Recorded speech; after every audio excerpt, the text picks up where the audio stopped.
안녕하십니까. 녹수농원입니다. 오늘은 저희 이제 텃밭에 집에서 먹으려고 고추밭을 한번 만들어 보겠습니다. 이 고추는 원래 제일 중요한 게 이제 이 모종도 물론 좋아야 되지만 밭을 어떻게 비료를 뿌리고 거름을 주느냐에 따라서 고추가 잘 되느냐 안 되느냐가 달려 있는 겁니다. 퇴비는 부숙된 퇴비를 주지 않으면은 가스가 발생이 돼 가지고 고추가 뿌리가 번성하지 못하고 고추가 제대로 자라질 않습니다. 그래서 저희 같은 경우는 이제 이 퇴비를 1년 내지 2년 묵히다가 쓰고 있습니다. 완전히 썩혀야 이 가스 장애가 안 생겨 가지고 고추가 잘 됩니다. 그런 다음에 이제 이 유박, 원래 이 유박 비료는 이제 그 식물의 아주까리라든가 깻묵 이런 걸로 만든 그 펠렛형으로 만든 유박입니다.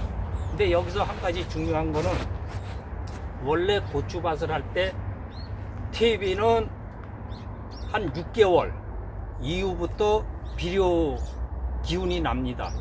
그리고 유박 같은 경우는 3개월, 그리고 일반 화학 비료 같은 경우에는 한 열흘, 일주일에서 열흘이면은 효과가 금방 나옵니다. 요소 같은 경우는 뭐 한 2, 3일이면은 효과가 납니다. 그래서 웃거름으로 많이 주는 거고, 복합 같은 건 이제 그 밑거름으로 주는데, 이 토양에 있어서 제일 비료의 3요소가 질소, 인산, 칼리입니다.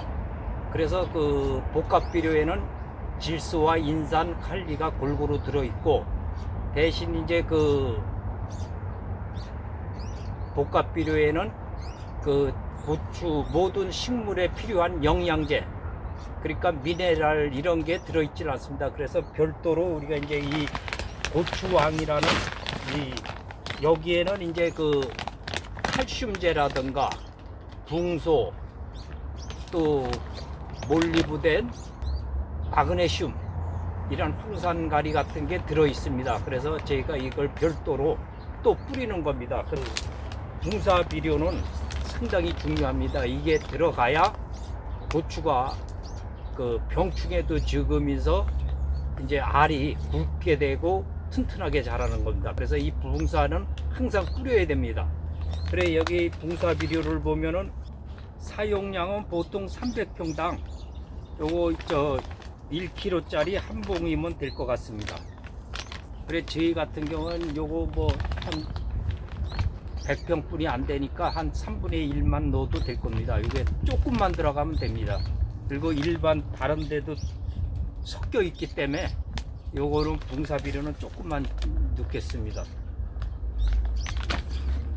그리고 여기에 이제 중요한 게 석회인데, 석회는 제가 왜 안 갖고 왔냐면, 석회는 사실 이 비료하고 같이 뿌리면 안 되는 겁니다. 비료는 산성이고 그 석회는 산성 토양을 알칼리성으로 만들어주는 그 토양 계량제이기 때문에 석회는 제가 참 이 비료를 뿌리고 난 후에 한 10일 후에 별도로 뿌려야 됩니다. 그래야 그 서로 그 불협화음이 일어나질 않아 가지고 토양이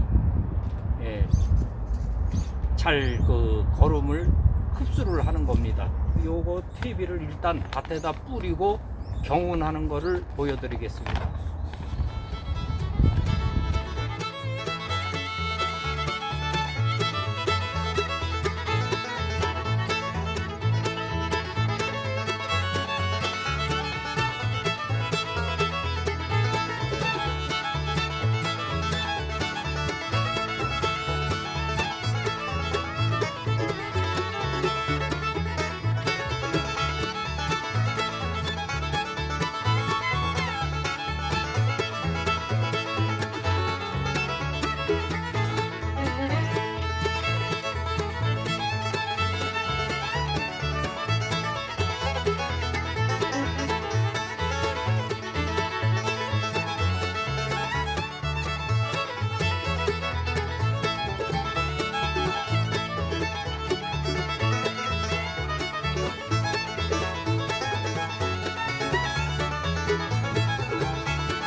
이랑이라고 그러고 이 낮은 곳을 고랑이라고 합니다.